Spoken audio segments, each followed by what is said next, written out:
va a entrar, ¿verdad? O hay alguien que está pendiente ahí, que quiera entrar.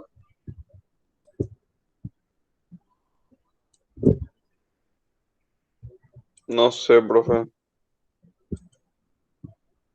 No aparece. Bueno, voy a desplegar ahora mi...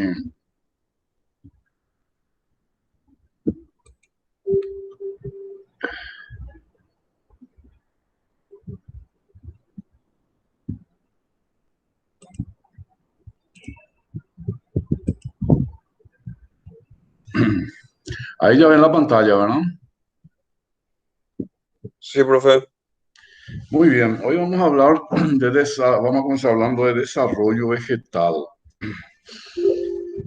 Muchas veces hay ay, perdón, un concepto equivocado entre lo que es desarrollo y lo que es crecimiento. Entonces, nosotros tenemos que recordar que las plantas, ¿verdad?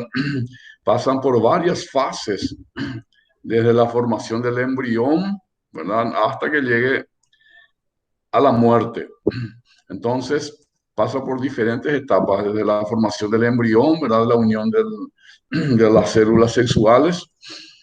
Pasa después por una fase juvenil, así como nosotros los humanos también, ¿verdad? Tenemos una etapa juvenil. Después, cuando uno ya madura, entra en la fase reproductiva o reproductora. Luego llega la vejez, que sería la senescencia, y posteriormente a la muerte, ¿verdad? Es el ciclo de todo organismo vivo. Los vegetales también pasan por esas etapas. Muy bien, ¿a qué le llamamos desarrollo vegetal? Desarrollo es un concepto amplio que implica cambios graduales que se observan en un organismo, ya sea en su tamaño como en su estructura y función. Y eso es lo que le permite entonces a un cigoto, ¿verdad? Que es el huevo, que sea una planta completa y capaz de obtener su alimento, reproducirse y adaptarse a su ambiente. Entonces, ese es el concepto de desarrollo. Primero tiene que haber entonces cambios en el tamaño, es decir, debe crecer y luego también especializarse en cumplir una función determinada. A eso le llamamos diferenciación.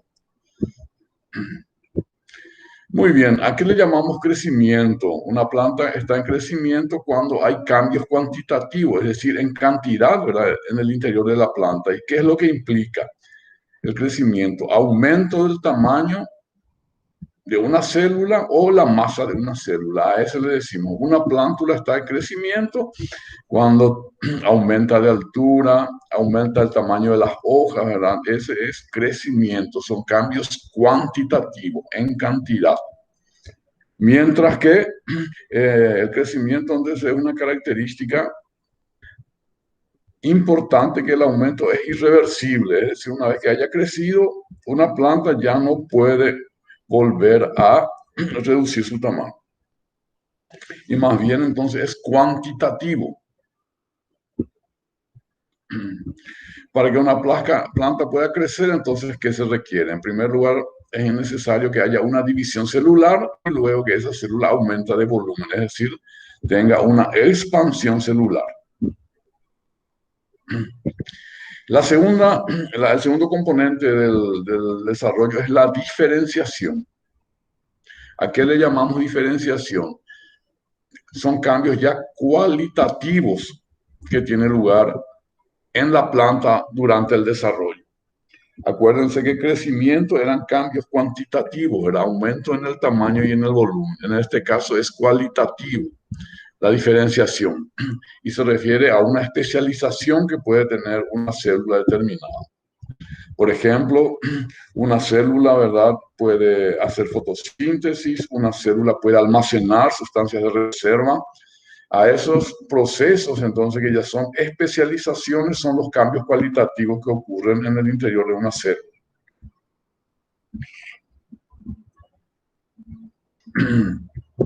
Entonces, a través del proceso de diferenciación, las células se especializan. No obstante, esa especialización que tienen las células, ¿verdad?, puede volverse atrás y ocurrir un proceso que se llama, ¿verdad?, desdiferenciación, ¿verdad? Desdiferenciación. ¿Qué es la desdiferenciación? Es lo que ocurre cuando una célula, vamos a decir, retrocede en su desarrollo y vuelve a emitir ciertas células, por ejemplo, ¿verdad? Para enraizar o para formar nuevos otros órganos. Entonces, esa capacidad que tienen las células de desdiferenciarse nuevamente es lo que se conoce como totipotencia. ¿Cuál es un ejemplo de desdiferenciación? Es cuando nosotros tenemos una planta ya creciendo, ya con todos sus órganos, y nosotros queremos volver a enraizar, por ejemplo, ¿verdad? Para eso, ¿qué se hace? Se cortan normalmente las ramas, se hacen estacas y se le da las condiciones para volver a enraizar. Entonces, ese proceso es lo que se conoce como desdiferenciación. Que se usa mucho en plantas, perdón, en plantas ornamentales, ¿verdad? Uno corta una rama, un pedazo del tallo, le da las condiciones y ese tallo vuelve a enraizar, es decir, vuelve a desdiferenciarse. Se desdiferencia como vuelve a emitir células meristemáticas y esas células meristemáticas posteriormente se convierten en raíces nuevamente. Entonces ese es un ejemplo de desdiferenciación. También eso se observa mucho, ¿verdad? En los laboratorios de biotecnología. Ustedes han escuchado hablar del cultivo de tejido, ¿verdad? En donde se saca solamente una célula meristemática de una planta, se coloca en medio de cultivos y ese es capaz de regenerar a una nueva planta. A ese proceso, a esa propiedad que tienen las plantas se le llama totipotencia y es lo que permite formar clones, por ejemplo. Esto es lo que se hace, por ejemplo, en un laboratorio de biotecnología, como ustedes ven. Ahí en la diapositiva superior, ¿verdad? Está una persona, ¿verdad? Bajo una lupa cortando un tejido meristemático. Y posteriormente ese tejido meristemático, como ven, se coloca en un tubo de ensayo, donde en el fondo hay un medio de cultivo. Ese medio de cultivo reúne todos los nutrientes que esa célula requiere para regenerarse y formar un nuevo individuo. Posteriormente, ahí más abajo, vemos en dos frascos, ¿verdad? Esas plantas ya van creciendo, ¿verdad? Que se originaron a través de unas células. Entonces, este proceso que se hace en los laboratorios, que es la micropropagación, es un ejemplo de la totipotencia. Entonces, resumiendo, totipotencia es la capacidad que tiene una célula que, si se les da las condiciones adecuadas de nutrición, de temperatura y humedad, puede regenerar a una nueva planta. Y es utilizado muchísimo hoy en día para obtener los clones. En síntesis, entonces, ¿qué es un desarrollo vegetal? Es conjunto de cambios que un organismo experimenta a lo largo de su vida, es decir, desde la formación del cigoto, germina, pasa por la juventud, maduración, que sería ya la floración, llega a la vejez y finalmente la muerte. Esos procesos entonces son normales en los vegetales. Muy bien, ¿tienen alguna pregunta sobre lo que es crecimiento, desarrollo y diferenciación? Profe, ¿en qué condiciones la planta entra en Perdón, ¿puedes hablar más fuerte? desdiferenciación? Hola, Profe, ¿me escuchan? sí te escucho, profe. ¿Alguna pregunta?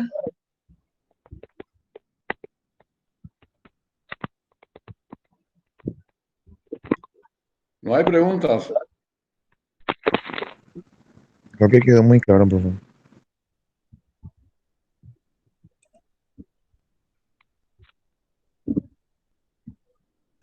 Hola, profe, Hola, ¿me escuchas? ahora te escucho, parece que mi volumen está muy bajo, no sé si ustedes me escucharon, ahora recién me doy cuenta. ¿Me escuchan Sí, yo ustedes? te escucho. Se te escucha bien. Bueno, ahora voy a Te proyectar. ¿Hay quería alguna preguntar, pregunta? profe, Sí, te escucho. ¿en qué condiciones la planta entra en desdiferenciación? Cuando le estaba diciendo, por ejemplo, nosotros queremos enraizar una planta, ¿verdad? Una rosa o cualquier rama. Entonces nosotros cortamos un tejido que ya estaba diferenciado, que ya estaba especializado y le damos las condiciones. Nuestras madres y otras normalmente colocan un pedazo en agua, ¿verdad? Para enraizar. Entonces, para volver a enraizar esa estaca,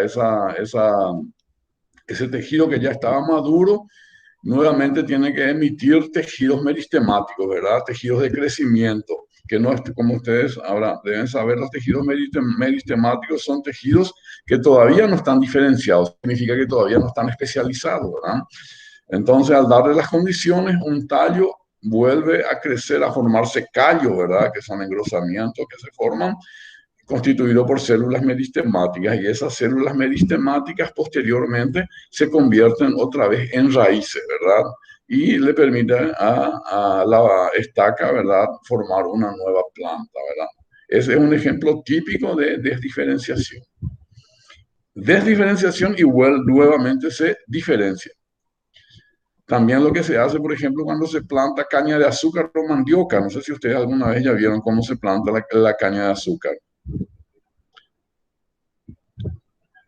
Sí, profe. Sí, Se cortan los tallos, ¿verdad? Y se planta bajo el suelo, se deposita en el suelo. Entonces, esos tallos que ya estaban diferenciados se, se entierran, ¿verdad? Bajo el suelo, se cortan en pedazos y ¿qué hace ese tallo? No tenía raíz, por ejemplo, ¿verdad? Entonces, para emitir nuevas raíces, esos tallos ya maduros tienen que desdiferenciarse nuevamente, emitir raíces y comenzar a crecer. Lo mismo ocurre con las ramas de mandioca, ¿verdad? Las plantas que se propagan en forma vegetativa pasan por ese periodo de desdiferenciación y nuevamente diferenciarse sus tejidos. ¿Quedó claro? ¿Hay alguna duda?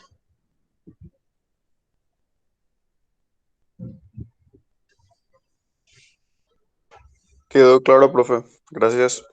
Bueno, ahora vamos a hablar de la floración.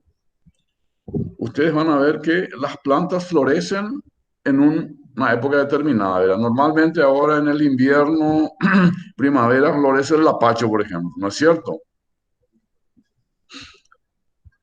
En primavera lo que tenemos más floración, florecen los cítricos, florecen muchas plantas. ¿Cómo ustedes piensan por qué la planta florece? ¿Qué es lo que hace que la planta florezca? Las condiciones. ¿Qué condiciones? ¿Cómo sabe la planta en qué época va a florecer? Como ustedes saben, una especie normalmente florece una sola vez al año, a la excepción de otras especies que florecen más de una vez, pero la generalidad es que, como dijimos, el lapacho florece en primavera, en fin de invierno, primavera, ¿verdad? Los cítricos florecen en agosto, septiembre, ¿verdad? Las plantas ornamentales tienen su época de floración. ¿Cómo hace la planta para saber en qué momento florecer, siendo que no tienen ojos, no tienen sentidos, vamos a decir, como los hombres, los humanos?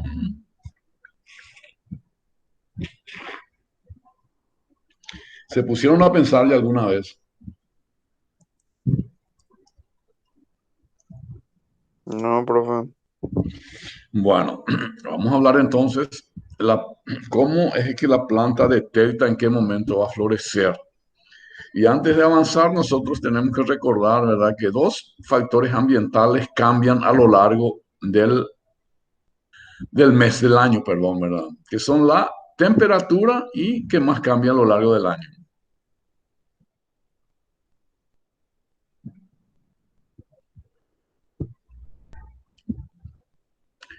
La duración de la luz del día, ¿verdad?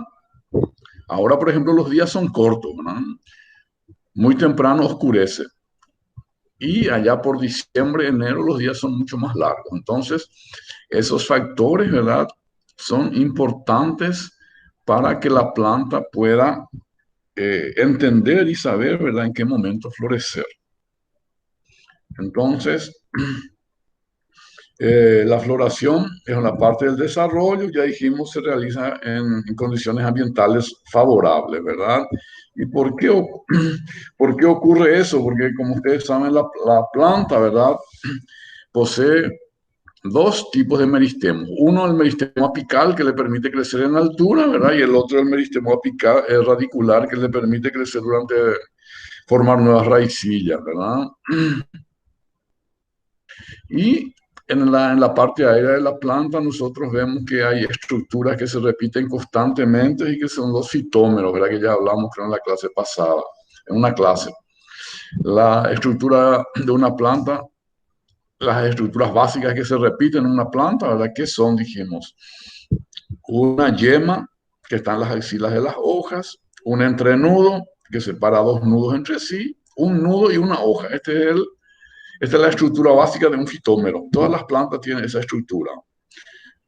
Hojas, yemas, entrenudos y nudos, ¿verdad? Y así va creciendo la planta.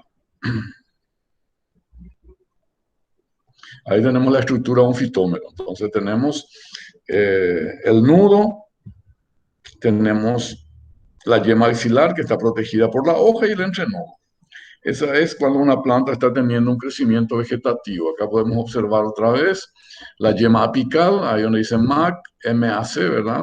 El fitómero que está constituido entonces por eh, una hoja, un meristema axilar, un nudo y un entrenudo. Cuando una planta florece, ¿qué es lo que ocurre? La planta cambia su patrón fitomérico, es decir, en vez de que el fitómero básico se repite continuamente, ¿verdad? Que es, dijimos, la formación de nudos, hojas, entrenudos y yemas, ¿verdad? Cuando la planta va a florecer, cambia su estructura fitomérica, ¿verdad? Y comienza a emitir flores.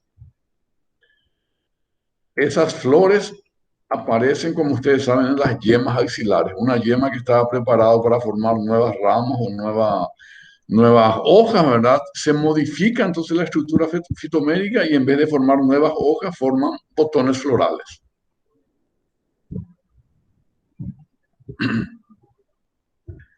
Como ustedes ven acá, ¿verdad? En esta figura. En la figura A es la estructura fitomérica de una planta en desarrollo, ¿verdad? Tiene hojas, yemas, nudos y entrenudos. Mientras que cuando entra en la fase reproductiva, la yema que se encuentra en las axilas de las hojas cambian y forman flores. Entonces, cuando una planta florece, primero hay un cambio en la estructura fistométrica. En vez de que la yema axilar dé origen a hojas o ramas, da origen a un órgano reproductivo que es la flor. Avanzando un poco más dentro de lo que es la floración. En las plantas normalmente tenemos dos grupos de plantas, ¿verdad? Son las plantas que se clasifican de acuerdo a la cantidad de veces que florecen. Tenemos las especies llamadas monocárpicas, su nombre lo dice mono, ¿verdad? Cárpica, ¿qué significa? Florece una sola vez y mueren. Son las que muchas veces, ¿verdad? La mayoría, o sea, en general están todas las plantas anuales. El maíz, la soja, son plantas anuales. El trigo, ¿verdad? La avena, son todas plantas anuales, son plantas monocárpicas. Florecen una vez, forman semillas, frutos y mueren. Y, o bien tenemos también otras plantas, ¿verdad? Que no precisamente sean anuales, como el caso de la zanahoria, dijimos que es una planta bianual. En 2 años completa su ciclo y muere. Pero monocárpica, ¿qué significa? Que florece una sola vez y muere. Luego tenemos otro grupo de plantas llamadas policárpicas. ¿Qué son las policárpicas? Como su nombre lo dice, poli viene de varios, ¿verdad? Y cárpicas de flores. Son aquellas plantas que florecen y fructifican varias veces antes de completar su ciclo. Son las plantas perennes, como es el caso de los cítricos, ¿verdad? Que florecen a partir de los 4 o 5 años de vida Continúan hasta 20, 25 años. Todos los años van floreciendo y van formando nuevas ramas. Entonces a esas especies se le llaman policárpicas. Como ya dijimos. Otra clasificación en relación a la floración que tienen las plantas es la clasificación que se le llama de acuerdo al hábito de crecimiento. Están las plantas que son de hábito de crecimiento determinado, es decir, plantas que alcanzan una determinada altura, florecen y hasta ahí llega el crecimiento de la planta, como es el caso sobre todo en especies que tienen su floración en la parte apical de la planta, ¿verdad? El maíz, el girasol, el trigo, la avena, ¿verdad? Tienen una floración terminal, entonces alcanzan una determinada altura y ya mueren, ya no crecen más, por eso son plantas de crecimiento determinado. Hay variedades de tomate también dentro de este grupo. Y hay otras plantas de crecimiento indeterminado, ¿verdad? Que como su nombre lo dice, a la par que va creciendo va emitiendo flores. Es típico, ¿verdad?, de algunas variedades de tomate, por ejemplo, ¿verdad? Que, como ustedes saben, el tomate, a medida que va creciendo, va emitiendo nuevas ramas y va floreciendo, ¿verdad? Entonces, dentro del tomate tenemos dos grupos, uno que es de planta de hábito de crecimiento indeterminado y otro de crecimiento determinado. ¿Cómo yo diferencio una planta de hábito indeterminado de determinado?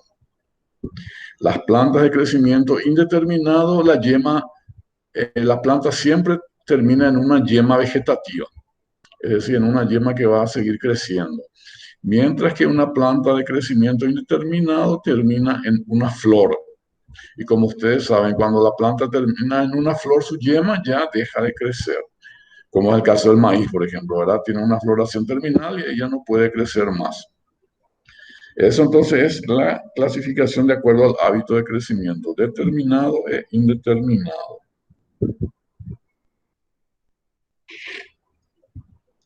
¿Alguna pregunta, alguna consulta? Todo claro hasta acá todavía, profe. Muy bien. Ahora vamos a hablar, entonces nosotros estábamos diciendo, ¿verdad?, que los vegetales, igual que nosotros, los seres humanos, pasan por diferentes fases durante su crecimiento. Pasan también por una fase llamada juvenil o juvenilidad. ¿Qué es la fase juvenil de la planta? Una fase de crecimiento donde se construye la estructura de la planta, el cuerpo de la planta, ¿verdad? Las ramas, las hojas, el tallo se va construyendo. Y la planta todavía no entra en una fase de reproducción, es decir, no florece. Por más de que todas las condiciones sean las más favorables para esa planta.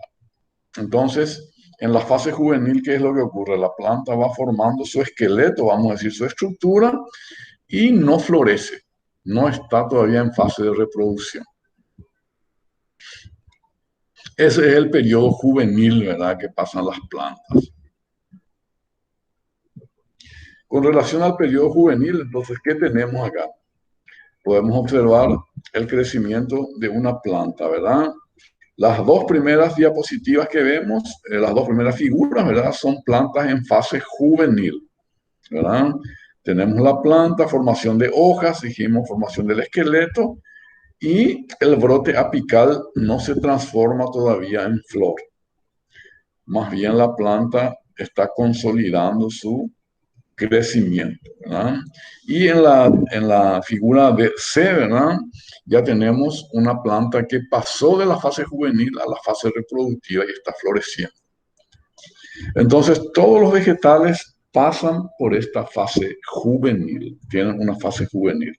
La duración de esa fase juvenil depende de la especie, depende de la especie.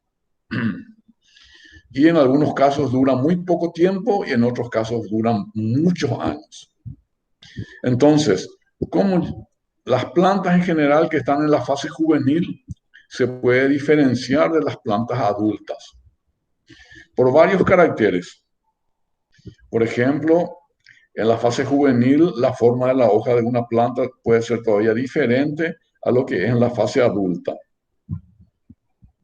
Otro que se cambia es la disposición de las hojas en el tallo, que es la filotaxia, la distribución, cómo van formándose. En otras especies, por ejemplo, sobre todo en los cítricos, la juvenilidad se caracteriza por la presencia de gran número y tamaño de espinas.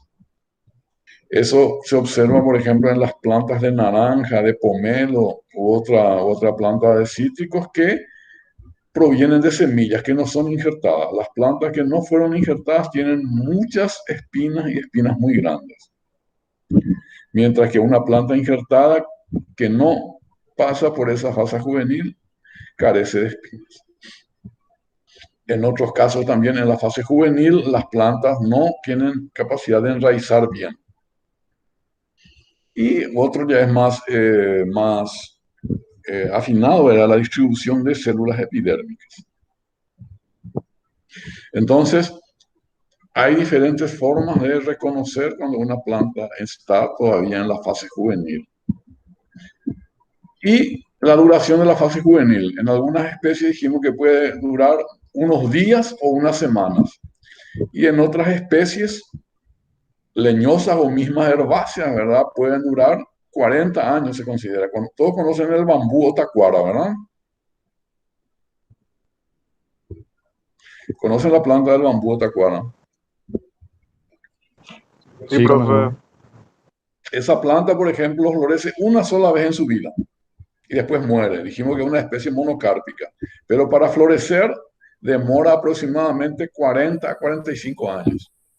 Significa que su fase juvenil es de aproximadamente 40 años.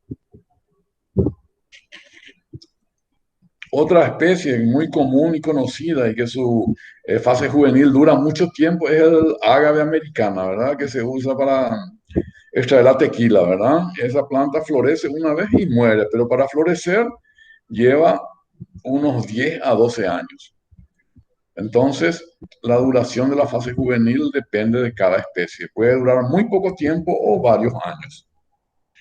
En el caso, ¿verdad? Esta es la planta del ágave americana, como ustedes ven, ¿verdad? Planta típica de México, en el que se va donde están las tunas, ya se ve que la planta floreció y está muriendo, ¿verdad? Se está secando. Como dijimos, florece una sola vez y muere esa planta. Por eso es una especie monocárpica y su fase juvenil, dijimos, dura más de 10 años. Después de la fase juvenil, entonces, los vegetales entran en una fase adulta o de madurez, que se caracteriza por la capacidad que tiene ya la planta de florecer, es decir, entrar en la fase reproductiva. Sale de la fase juvenil y entra en la fase reproductiva, en donde la planta puede florecer y ya desaparece esas otras características que nosotros estábamos diciendo que era típico de la fase juvenil. Dijimos formación de espinas, tamaño de hojas, forma de hojas, ¿verdad? Entonces esas características desaparecen cuando la planta entra en la fase adulta. Acá tenemos algunos ejemplos, ¿verdad? De plantas, la misma planta, ¿verdad? En la diapositiva A, en la planta de eucalipto, ¿verdad? Vean ustedes, dijimos que la forma de las hojas puede cambiar. En la fase juvenil, en la diapositiva A, pueden observar, ¿verdad? La forma de la hoja en la fase juvenil de una especie de eucaliptus. Y en la diapositiva B, una planta, como ustedes ven, que ya florece, salió de la fase juvenil y la forma de la hoja es totalmente diferente. Este es otra diferencia que existe, ¿verdad? En una planta llamada Hedera helix, en la forma de las hojas en la fase juvenil y en la fase adulta. En la parte inferior de la diapositiva, ¿verdad? Se puede observar las hojas que están lobuladas, ¿verdad? Es decir, tienen entradas en la fase juvenil y en la otra hoja en la otra rama que ya tiene frutos, vemos que las hojas son ovaladas, ya no son lobuladas. Entonces, esos son algunos ejemplos, ¿verdad? De forma de las hojas en sus diferentes etapas. En esta diapositiva lo que estamos mostrando, ¿verdad?, es la duración de la fase juvenil en diferentes especies. Vemos que en una especie como Phardipis nil prácticamente es cero la fase juvenil. En otras especies duran, dijimos, de 1 a 2 años. En la pedra, que es Malus, 6 a 8 años. Los cítricos, ¿por qué se quieren las plantas injertadas de cítricos? Porque si yo voy a utilizar una planta proveniente de semilla, en primer lugar, luego va a tener varias espinas que me va a incomodar, ¿verdad? Y también demora mucho en producir, 6 a 7 años. Mientras que una planta injertada al tercer o cuarto año ya produce. Y como dijimos ahí, ¿verdad? Hay especies que su fase juvenil, algunos pinos, ¿verdad? Algunos duran 20 a 30 años, 25 a 40 años, ¿verdad?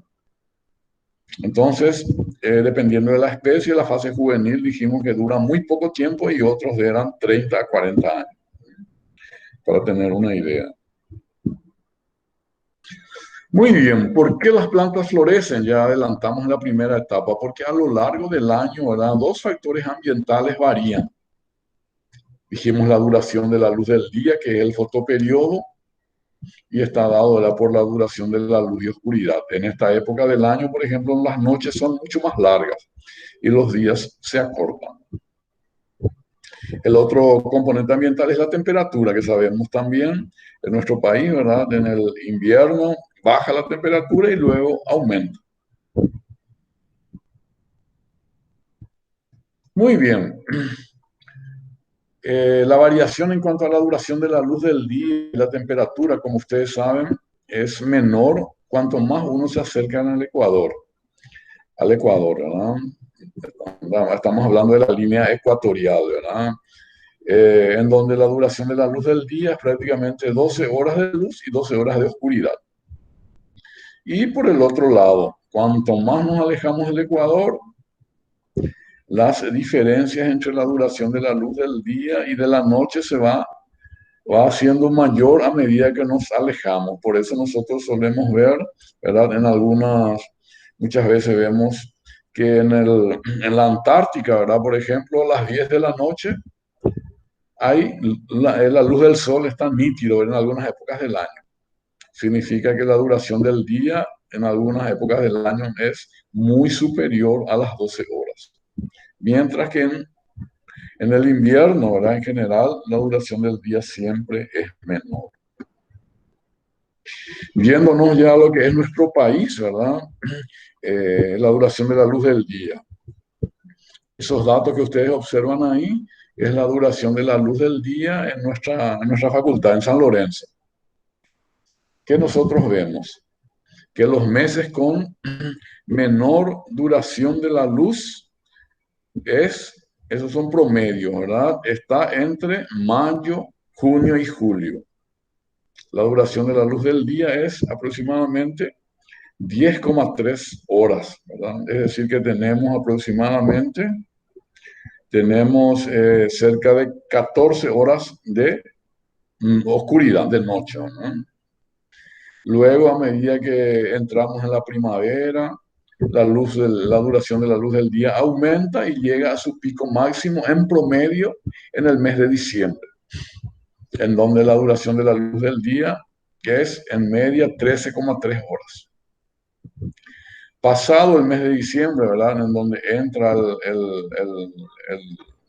el verano, ¿verdad?, el 21 de diciembre, ¿verdad?, gradualmente la duración de la luz del día se va reduciendo otra vez, ¿verdad? Entonces, esta es la característica del fotoperiodo. Nosotros tenemos una amplitud prácticamente de 3 horas entre el mes con la menor duración de la luz del sol y la mayor duración de la luz, ¿verdad? Tenemos 10,3 a 13,3.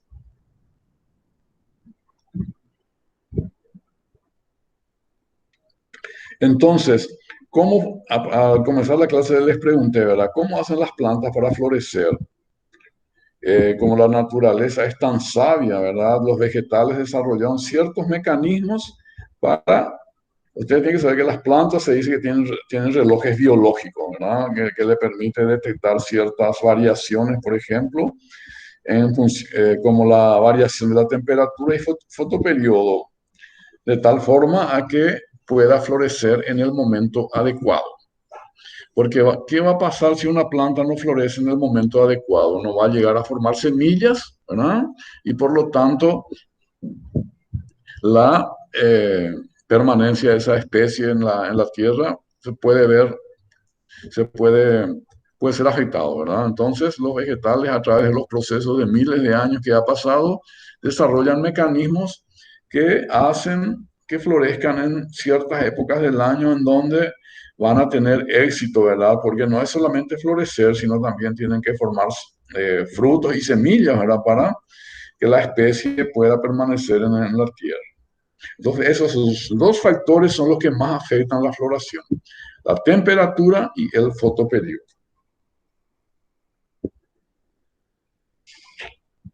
Muy bien, dependiendo de la necesidad que tengan las plantas para florecer, hay algunas que son muy exigentes y otras no, ¿verdad?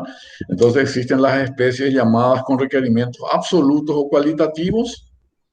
Son aquellas plantas que no florecen si no se dan las condiciones determinadas, ¿verdad? Ya sea de temperatura y fotoperiodo. Muchas veces ustedes habrán escuchado, sobre todo, ¿verdad? En algunas plantas que no florecen. Cuando se trae, por ejemplo, de una región muy fría, ¿verdad? Es muy común nuestra gente.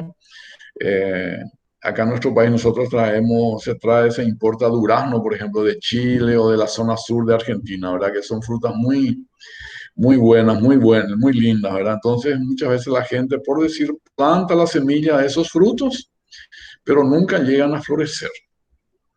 ¿Por qué no florecen esas plantas? Porque son plantas muy exigentes en frío y no se dan las condiciones acá en nuestro país para completar sus necesidades de frío. Son plantas con requerimientos cualitativos. Lo mismo la manzana y la pera, ¿verdad? Que no se da acá en nuestro país porque no tenemos las temperaturas adecuadas para estimular la floración. Acá en nuestro país tenemos una pera que es la pera dura, ¿verdad? Que no es, más bien sirve para porte injerto, pero no es para consumo directo, ¿verdad? Entonces, las plantas más exigentes para florecer son las que tienen requerimientos cualitativos. Y luego tenemos otro grupo de plantas que son menos exigentes, que son las plantas con requerimientos cuantitativos. Esas plantas florecen en variadas condiciones, es decir, mismo cuando no se da sus necesidades, solo que florece en menor cantidad, o bien se retrasa o florece más rápido. Pero siempre florece, son las plantas con requerimientos cuantitativos. Acá vemos, por ejemplo, dos plantas de Arabiopsis que fueron sometidas a diferentes condiciones. En condiciones de fotoperiodo de días largos, floreció en 25 días. Mientras que en condiciones de días cortos llegó a florecer, pero en 59 días y con 36 hojas. Entonces, esta especie es una planta con requerimientos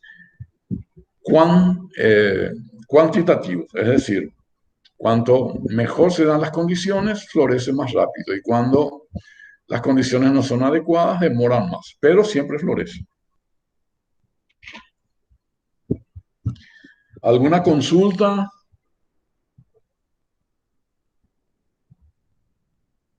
Yo no, profe, todo claro. Entonces, las más exigentes son las plantas con requerimientos cuantitativos, ¿verdad? Las cualitativas, perdón, ¿verdad? Que florecen o no florecen.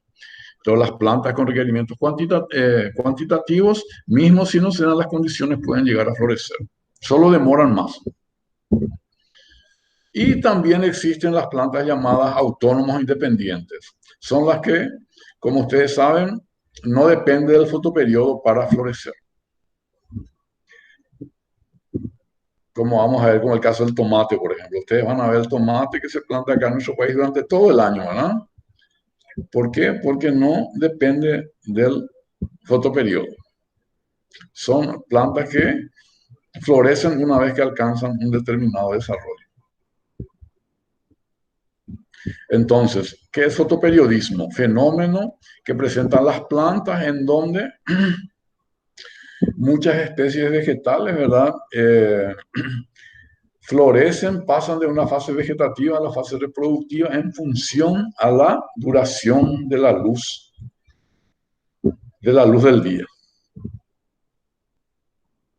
Acá lo que es importante también entender, por ejemplo, un día nublado como hoy, ¿verdad? No, eso no es radiación solar. Fotoperiodo indica desde que amanece hasta que oscurece, independiente a que haya nubes o no. Eso es lo que es fotoperiodismo. No confundir de que un día que está nublado o lo que sea, que el fotoperiodo no funciona, que el fotoperiodo es escaso. No, no es eso. El fotoperiodo es el tiempo que dura desde que amanezca hasta que el sol se oculte, ¿verdad? A esa duración es lo que se le llama fotoperiodismo. Bueno, acá nada más para explicar, ¿verdad? Que hace justamente 100 años se descubrió el efecto de la longitud del día sobre la floración. Dos investigadores americanos, ¿verdad? Imagínate que es relativamente nuevo el conocimiento del efecto del fotoperiodo, hace 100 años. Y ellos descubrieron que algunas especies no florecían si es que no se daban las condiciones de luz que requerían.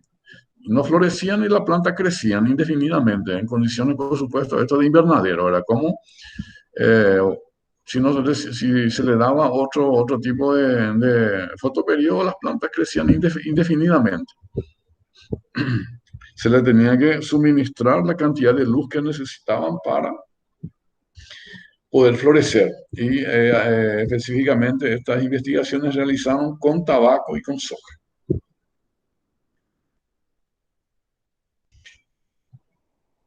Muy bien, en función al fotoperiodo, ¿verdad? Las plantas se clasifican en 4 o 5 grupos. Están las plantas clasificadas como de día corto. ¿Qué son las plantas de día corto?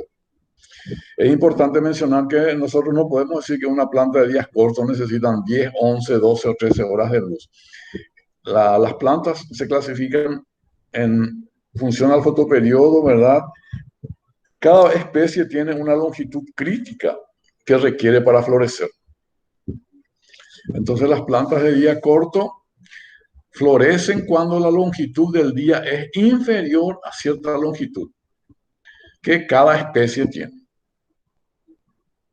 Entonces, nosotros dijimos que a partir del 21 de diciembre la duración de la luz del día se va reduciendo, ¿verdad? Hasta llegar en junio, el 21 de junio, ¿verdad? Que es el mes en donde la duración del día es la más corta, ¿verdad? Y luego gradualmente, a partir del 21 de junio, aumenta nuevamente la duración del día hasta llegar al 21 de diciembre, que es el día más largo del año. Entonces, para que una planta de días cortos florezcan, ¿qué debe ocurrir? Que la duración del día sea menor que el periodo crítico que una especie requiere. Es decir, a medida que se va reduciendo la longitud del día, la planta puede florecer. ¿Cuáles son las plantas que son clasificadas como de día corto? Estamos hablando para florecer. La cebolla es una planta de días cortos para florecer, no para formar bulbos. Estamos diciendo que es para florecer. El crisantemo es una planta de días cortos. La soja es una planta de días cortos. El sorgo es una planta de días cortos. El algodón, el arroz, la frutilla, caña de azúcar, maíz son plantas de días cortos. Es decir, esas plantas florecen cuando la longitud del día se va reduciendo. En el caso de la frutilla, por ejemplo, la frutilla se planta normalmente en marzo, abril, mayo. Entonces, inicialmente la planta comienza con su desarrollo vegetativo y luego cuando los días se van acortando ya comienza a florecer. Y normalmente fines de mayo, comienzos de junio, inclusive ya se tiene fruto, ¿verdad? Ya se cosecha. Es una planta típica de días cortos. Por eso la frutilla, cuando aumenta la temperatura y los días aumentan, ¿verdad? Ya julio, agosto, después ya no hay fruto, ¿verdad? ¿Por qué? Porque no se dan las condiciones de fotoperiodo para que crezca. Luego tenemos las plantas clasificadas como de días largos. ¿Qué son las plantas de días largos? Son plantas que florecen cuando la cantidad de horas de luz supera una determinada barrera, una determinada cantidad, ¿verdad? Que se llama horas de luz crítica. Entre las variedades que tenemos acá en nuestro país, que son son clasificadas de días largos, ¿verdad? Tenemos algunas plantas medicinales como el eneldo, la avena, y el ejemplo más típico es el trigo. Es el trigo. También la espinaca y la arveja, solo que la espinaca acá nosotros cultivamos para cosechar las hojas, ¿verdad? No la flor. Y la arveja. Muy bien, ¿cómo funcionan? Ustedes me van a decir, ¿ustedes saben en qué época se planta el trigo en nuestro país? ¿Tienen idea?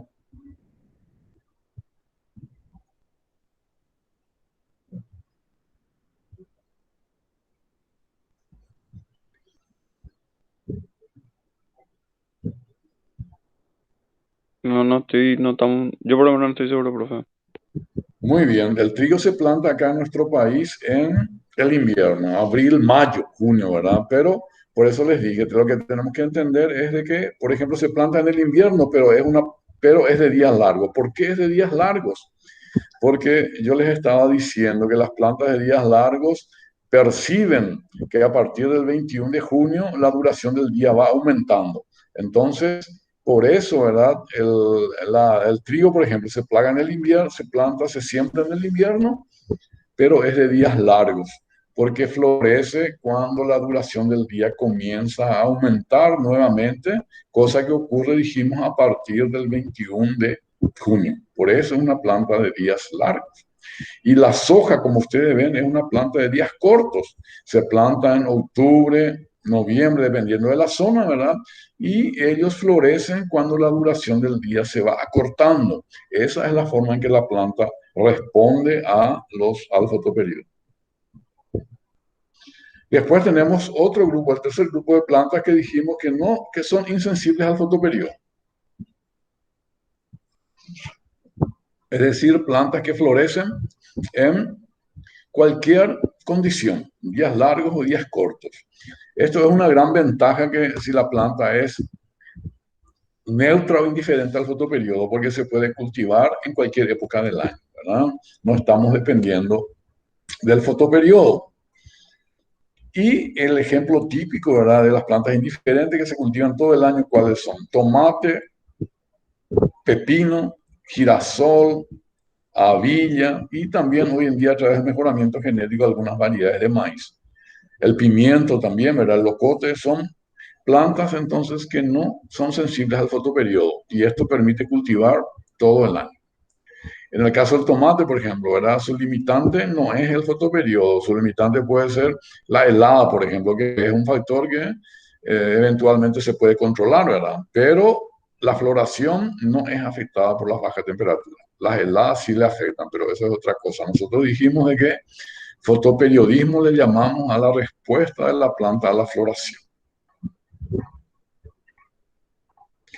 Luego hay otro grupo de plantas también clasificadas como alternantes, como su nombre lo dice, requiere de combinaciones de días largos y de días cortos del otoño. Es el típico ejemplo acá que tenemos el aloe, ¿verdad? El aloe vera que mucha gente cultiva en su casa. Es una planta alternante. Y luego se tiene otro grupo de plantas clasificadas como intermediarias, que florecen eh, cuando la duración del día, ¿verdad?, está entre días cortos y días largos.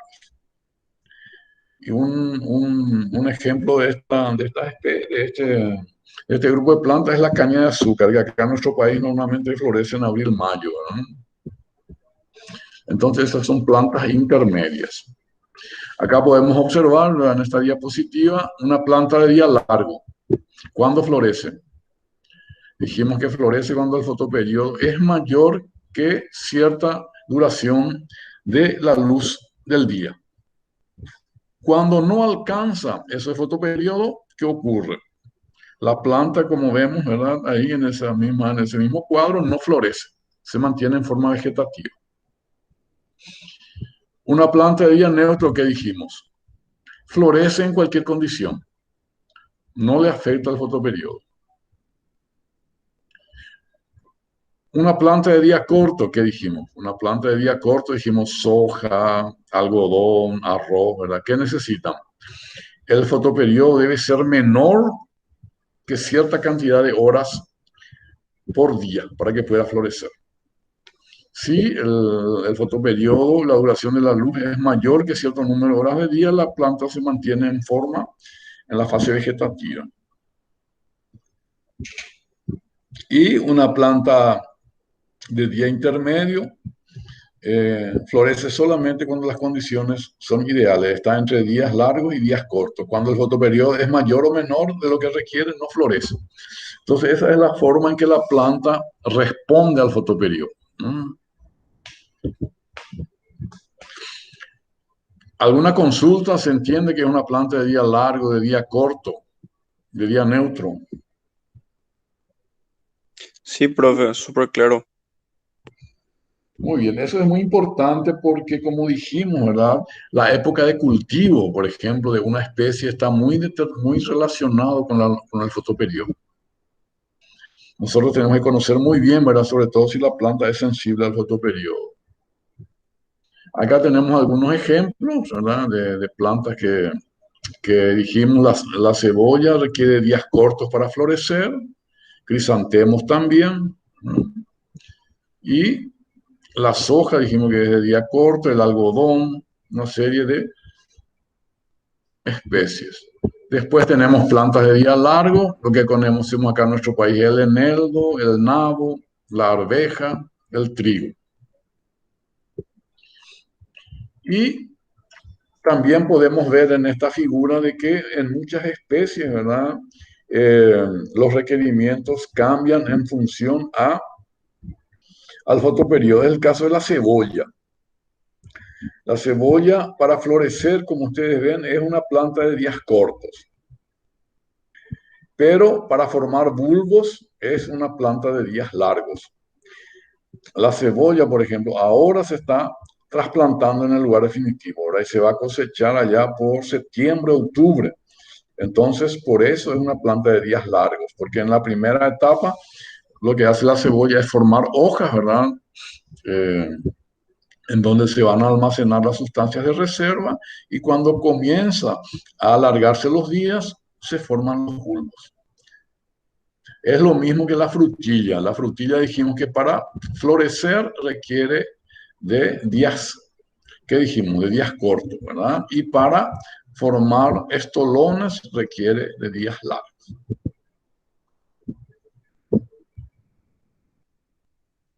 En algunas especies lo que afecta es el sexo de la flor, como es el caso del pepino. En días cortos aumenta el número de flores femeninas y en días largos aumenta el número de flores masculinas. Como le dije ahí, otro caso típico es la frutilla. En días largos, a partir de septiembre, octubre, la planta deja de florecer y forma estolones, entra en la fase vegetativa. Y en el invierno, el otoño-invierno, en los días cortos florece. Entonces los vegetales tienen diferentes formas de responder a la duración de la luz del día. Y las plantas neutras, como dijimos, que tenemos pepino, girasol, tomate, algunas variedades de tabaco, ¿verdad? Avilla y zanahoria. Son de días neutros, por eso se planta durante todo el año.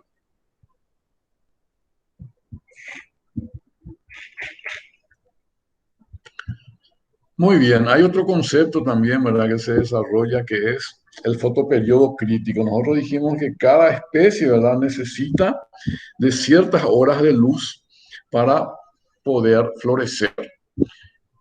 Y cada especie tiene un valor, ¿verdad?, al cual responde. Si no se da esas condiciones, no florece. Muy bien. Yo les estaba diciendo que los vegetales, ¿verdad?, no tienen órganos, no tienen sensores como nosotros, ¿verdad? Sino tienen otras estructuras que le permiten diferenciar la duración de la luz del día. Entonces, los vegetales tienen fotorreceptores. A esos fotorreceptores se les llaman fitocromos. Fito viene de planta y cromos de luz, ¿verdad? Esos son los pigmentos que tienen las plantas para poder saber si el día es largo o el día es corto, de tal forma que pueda florecer o no. ¿Ah? Entonces, esos pigmentos que son los fitocromos son los que le indican a la planta la duración del día. ¿Y cómo responden los fitocromos? Ellos, a través de los pigmentos, determinan, ¿verdad?, la duración del día mediante la sensibilidad que tiene a la luz roja, que es lo que se tiene durante el día, y a la luz roja lejana, que es lo que se tiene en condiciones de oscuridad. Entonces, esa es la estructura de un fitocromo. Tiene una estructura llamada que absorbe la luz, se llama cromóforo, ¿verdad? Y una porción proteica. Una porción proteica. Entonces, ese es el fitocromo y a través de esa molécula, ¿verdad?, los vegetales pueden determinar la duración de la luz del día y de la noche. Como ven, entonces dijimos el cromóforo es el pigmento que determina la duración del día. ¿Y cómo funciona? El cromóforo tiene la capacidad de absorber longitudes de ondas, dijimos de dos longitudes. Del espectro correspondiente a la luz de color rojo, que se tiene durante el día, y del rojo lejano, que se tiene a la noche. Y con eso, ¿verdad?, le permite a la planta responder en forma diferenciada, ¿verdad?, a esas variaciones de la duración del día y de la noche. Muy bien. Dijimos que el fitocromo es el que determina la duración de la luz del día. ¿Y cómo lo hace? El fitocromo presenta dos pigmentos que cambian en función a la longitud de onda que absorben. Bueno, tiene entonces un pigmento al que se le llama PR, que es la forma en que absorbe la luz roja, ¿verdad? Por eso es justamente PR, ¿verdad? Pigmento red, ¿verdad? Y el otro, la forma que ese mismo pigmento puede pasar, se denomina PFR. Entonces, PFR es cuando absorbe la luz roja lejana. Y PFR viene del inglés, ¿verdad? Far red. Tratando de redondear nuevamente. Entonces, el fitocromo tiene dos formas diferentes. Uno, la forma PR, es cuando absorbe longitudes de onda de color rojo, y PFR, cuando absorbe la luz roja lejana, que se da, dijimos, a la noche. ¿Cómo la planta responde a la floración? Es a través de que la concentración que tenga de la forma PFR, porque esa es la forma activa, es decir, lo que le permite a la planta, ¿verdad?, florecer. No solamente la floración, sino varios procesos. Mientras que PR es la forma inactiva, es decir, no estimula ni inhibe ningún proceso. Muy bien. Tratando entonces, avanzando. Ahí tenemos el fitocromo. Nos dijimos que es en la forma PR. Dijimos que son pigmentos interconvertibles.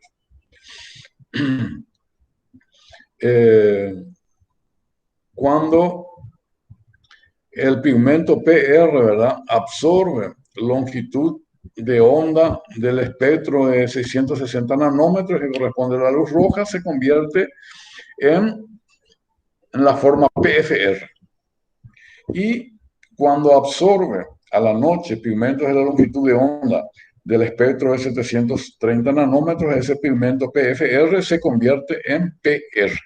Por eso decimos que son pigmentos interconvertibles. Puede pasar de una forma a otra en función a la longitud de onda que está absorbiendo. También dijimos, ¿verdad?, que el pigmento que tiene efectos biológicos sobre la planta es la forma en que se encuentra en la forma PFR.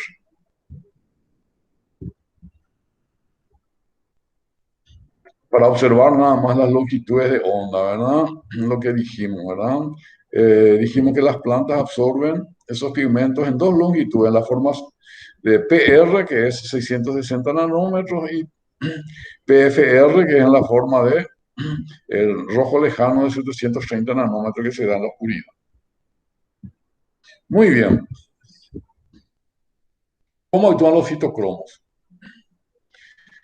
En primer lugar, recordar, ¿verdad?, de que en la planta los fitocromos, ¿verdad?, son sintetizados en la forma PR, es decir, pigmento que puede absorber longitudes de onda del color rojo.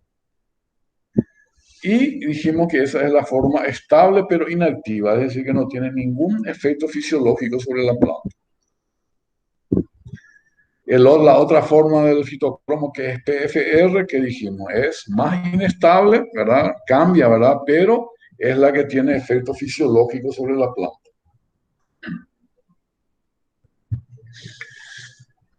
Y es lo que va a determinar que una planta florezca o no. Entonces, como dijimos que en la planta, ¿verdad?, se sintetiza el fitocromo en la forma PR, cuando la planta está bajo el suelo, está en la oscuridad, todo el pigmento que tiene está en la forma PR y, por tanto, la forma PFR es cero.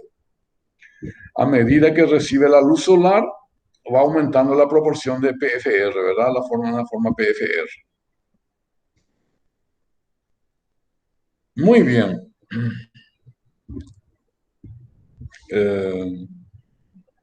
¿Qué vamos a decir? Entonces, ¿qué dijimos, verdad? Que cuando una molécula que se encuentra en la forma PR, ¿verdad?, de pigmento rojo, absorbe el fotón de luz de 660 nanómetros, se convierte en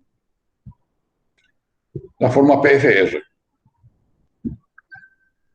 Y cuando el pigmento se encuentra en forma PFR, absorbe longitudes de onda del rojo lejano, se convierte en la forma PR. El espectro de acción, les voy a pasar. Muy bien. ¿Cómo las plantas entonces identifican la duración de la luz del día y de la noche? Las plantas de días largos, ¿en qué condiciones florecen? Cuando la cantidad del pigmento que se encuentra en forma PFR es elevada. ¿Qué indica eso? Nosotros dijimos que durante el día, ¿verdad?, el pigmento PR, al absorber longitudes de onda del espectro de 660 nanómetros, se convertía en la forma PFR. A la noche, esa cantidad de pigmento que se encuentra en la forma PFR, al recibir longitudes de onda del espectro rojo lejano de 730 nanómetros, ¿verdad?, se reconvertía nuevamente a la forma PR. Pero cuando la noche es corta, ¿qué ocurre, verdad? No hubo tiempo suficiente para que el pigmento que se encontraba en la forma PFR pase totalmente otra vez a la forma PR. Por lo tanto, ¿verdad?, la planta puede identificar, ¿verdad?, que la noche es corta. ¿Por qué? Porque la concentración del pigmento PFR en la planta es elevada. ¿Por qué es elevada? Porque la noche fue corta y no hubo tiempo para que el pigmento que se encontraba a la noche, a la tardecita noche, en gran cantidad en forma de PFR, pase nuevamente a la forma PR. Esa es la forma en que los vegetales determinan la duración de la luz del día. Al contrario, las plantas de días cortos, ¿cuándo florecen? Cuando la cantidad del pigmento que se encuentra en forma de R es baja, PFR, far red, ¿verdad? Es baja, ¿por qué? Porque la noche fue larga. Entonces, la forma que se encontraba en forma PFR se degradó y se convirtió prácticamente otra vez completo en forma PR. Esa es la forma entonces en que las plantas determinan en qué momento florecer y cómo se les clasifica. Cuando una planta de días largos, entonces, cuando el día es largo, ¿qué ocurre? La noche es corta, ¿no? Y las plantas de días largos florecen cuando la cantidad de PFR es elevada. Al contrario, las plantas de días cortas florecen cuando la cantidad de PFR es baja. ¿Por qué es baja? Porque la noche fue larga y se degradó otra vez a su forma PR. Ese es lo que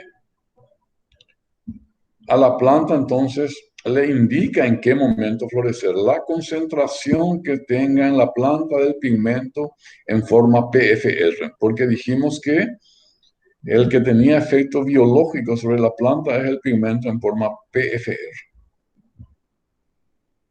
Acá podemos observar, entonces, en esta diapositiva, tenemos el pigmento PR, recibe la longitud de onda del espectro del rojo, se convierte en PFR. A la noche, en la oscuridad, el pigmento PFR, ¿verdad?, recibe longitudes de onda del espectro rojo lejano y se convierte en PR. ¿Cómo la planta identifica en qué momento florecer? Dijimos en función a la concentración que se encuentra del pigmento en forma PFR. Si la cantidad, la respuesta fisiológica que tiene la planta es en función a la forma en forma PFR. Cuando dijimos la cantidad de PFR es alta en la planta al inicio del día, eso promueve la floración en plantas de días largos. ¿Por qué? Porque indica que la noche fue corta. Por el otro lado, si la cantidad fue elevada, permite la floración de plantas de días largos, ¿verdad? Inhibe la floración de plantas de días cortos. ¿Por qué? Porque las plantas de días cortos necesitan de noches largas para que el PFR se convierta en PR nuevamente.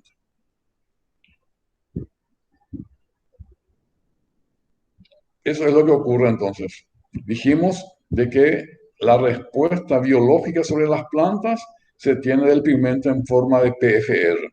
Eso que afecta, además de la floración, puede afectar la germinación de semillas en algunas especies y la apertura de estomas y la floración, por ejemplo, es el que tiene efecto biológico sobre las plantas.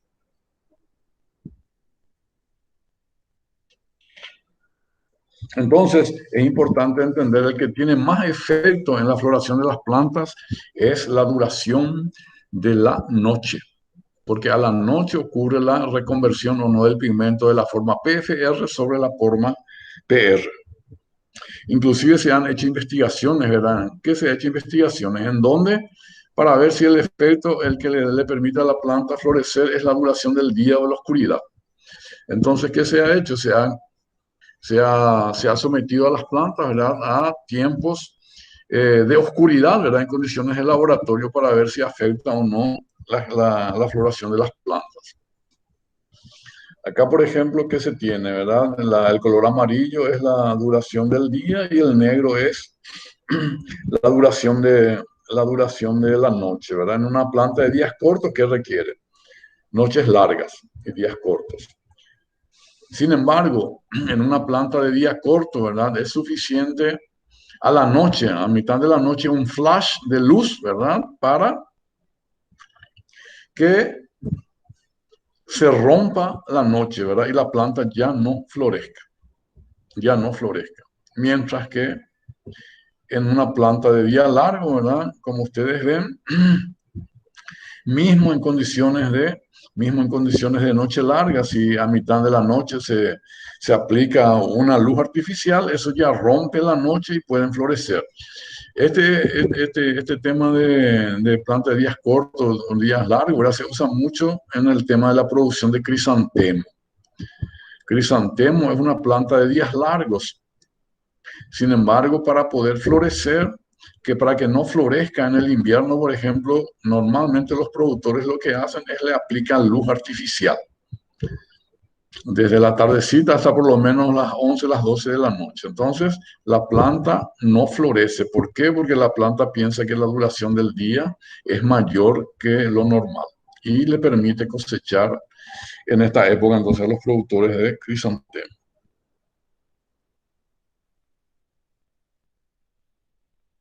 Estamos otra vez, ¿verdad?, la observación de cómo actúa. Lo que tiene efecto sobre la floración es la luz roja lejana, es decir, la luz que hay en la oscuridad.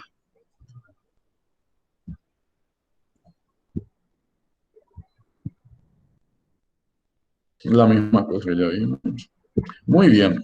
Como les dije, acá lo que nosotros tenemos que entender de que el principal factor que afecta a la floración es la duración de la noche. En un día corto y noche larga, ¿quién florece? Plantas de días cortos.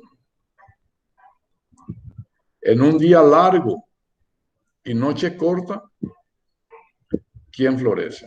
Plantas de días largos, porque la noche fue corta.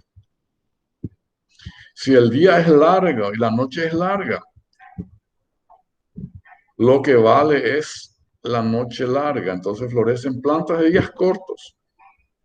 Si el día es corto y la noche es corta, ¿quiénes florecen? Plantas de días largos. ¿Por qué? Porque la noche fue corta.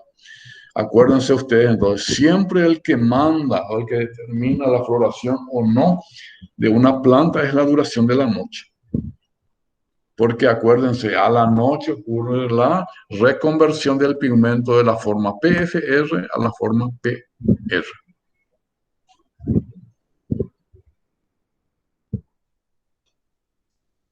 ¿Alguna pregunta? No, profe. Muy bien.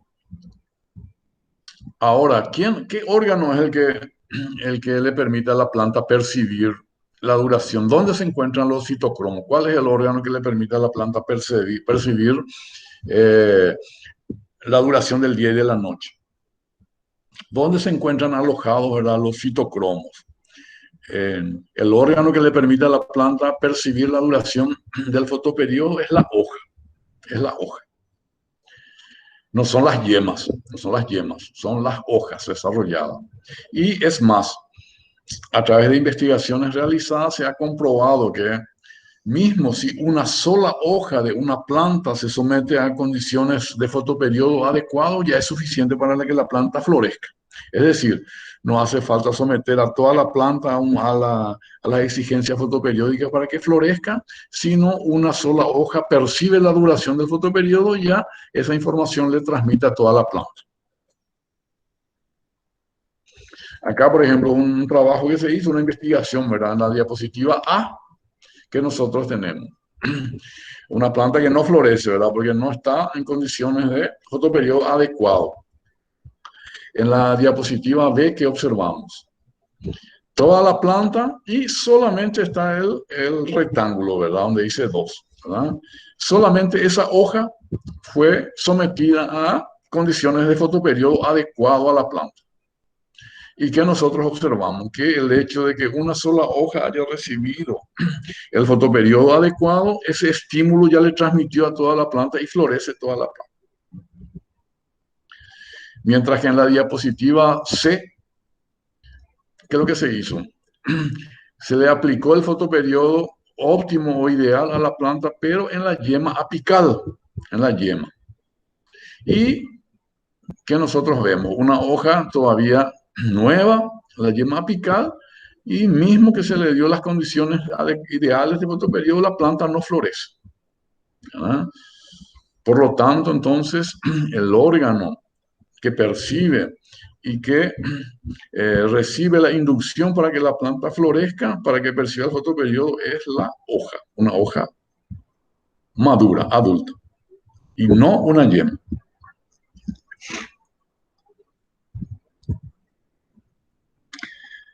¿Quedó claro eso? Muy claro, profe. Acá hay otro ejemplo también Sí, profe. hay otro ejemplo también que se hizo en crisantemo, por ejemplo, ¿verdad? En donde, como ustedes ven, dijimos, solamente a las hojas se le da las condiciones ideales. Se deshojó la parte superior y se puso una barrera opaca, ¿verdad? La parte superior condiciones de días largos y la parte de hoja de la hoja condiciones de días cortos y florece. Y así sucesivamente. Entonces está comprobado que las hojas son los órganos que perciben la duración del fotoperiodo. Muy bien. Entonces, como vimos, ¿verdad? el fitocromo, fundamentalmente el que determina es la floración de las plantas, ¿verdad? En la mayoría de las especies que son sensibles. Pero además de eso, tiene otros efectos importantes en la planta. En algunas especies afectan la germinación de la semilla, en otros el crecimiento de hojas, en otras especies alargamiento de peciolos, ¿verdad? Y entrenudos, peciolo es la estructura que une la hoja al tallo, ¿verdad? Y los entrenudos ya dijimos que son el espacio que queda entre dos nudos. Afecta la floración y en algunas especies también favorece la síntesis de clorofila, ¿verdad? Y las antocianinas. Antocianina ya sabemos que es el pigmento que le da el color rojo al manzano. Entonces el fitocromo, ¿verdad? Tiene muchos efectos. La concentración de fitocromo tiene muchos efectos en los vegetales, principalmente la floración y también, como vemos, germinación, crecimiento de hojas, alargamiento de peciolos, floración y síntesis de clorofila y antocianina. Floración, distribución de fotoasimilados, diferenciación de estomas y en algunos casos que vimos, formación de tubérculos en el caso de la papa y de bulbos en cebolla y ajo. Dijimos que la cebolla y el ajo son plantas de días largos para formación de bulbos.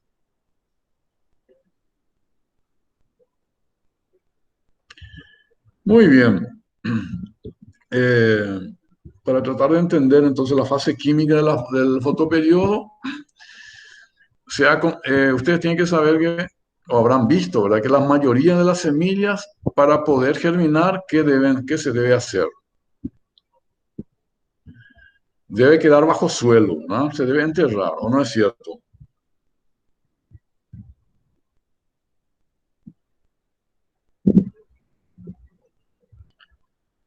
Todas las semillas, mayormente, ¿verdad?, deben ser enterradas, cubiertos con el suelo para poder germinar. ¿Por qué? Porque ellos necesitan de oscuridad, ¿verdad?, para germinar. Y a esas especies se le llaman fotoblásticas negativas, es decir, que no, foto viene de luz, ¿verdad? Sin embargo, hay otras especies que para germinar requieren de luz, cierta cantidad de luz. Y es el caso de la lechuga. La lechuga, cuando se siembra, ¿verdad?, las semillas no se deben sembrar a gran profundidad porque no van a germinar. Requieren percibir ciertas longitudes de onda, por eso se clasifican como fotoblásticas positivas.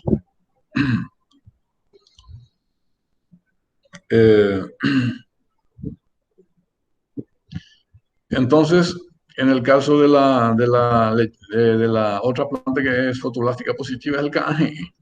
Por eso las semillas de canji, cuando se siembran, ¿verdad?, una capa muy fina se deposita sobre las semillas.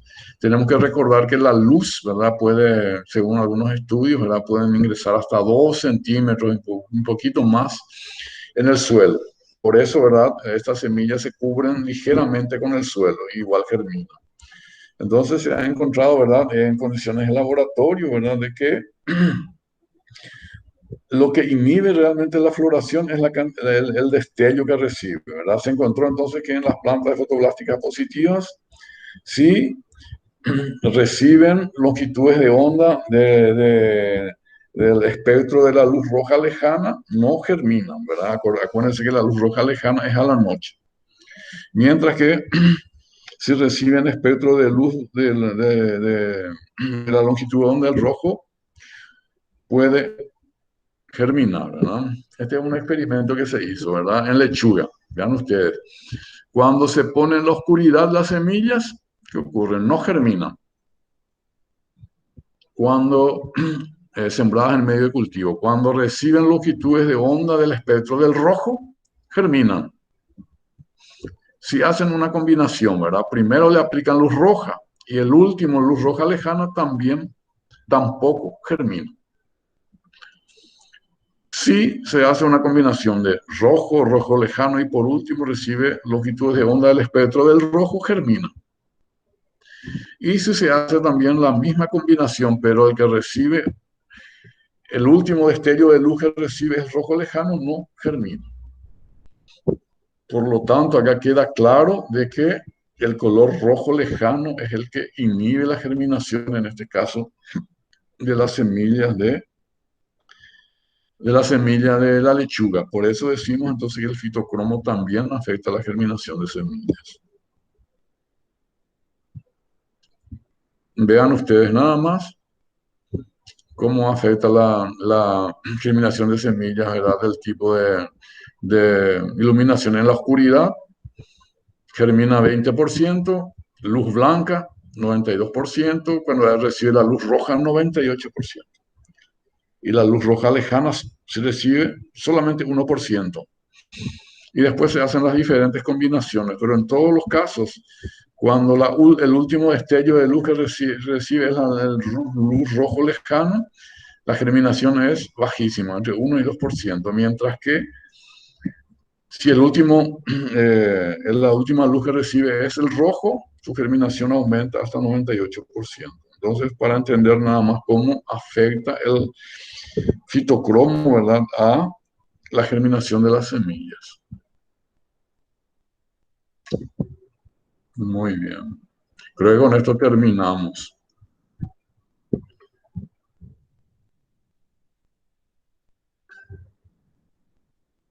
¿Hay alguna pregunta? ¿Quedó claro lo que es el fitocromo?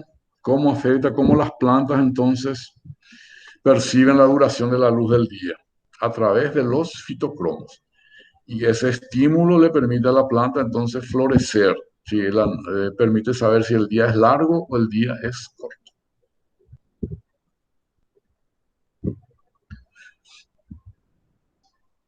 ¿Alguna pregunta, alguna consulta, algo que no quedó claro? Todo claro, profe, hasta acá. Está claro, qué suerte. Profe, ¿cuándo dijiste que íbamos a tener un examen así anoto? Espera, voy a mirar pues, en el planeamiento y te paso enseguida ahí, te paso. Voy a pasar en el grupo. Ah, dale, No, profe, no tengo a genial. mano, no me acuerdo si es el 22 o ahora el 15. Acuérdense que el 15 no tenemos clase. Ok, ok. Voy a mirar si es este próximo lunes o es el 22, creo que es el siguiente.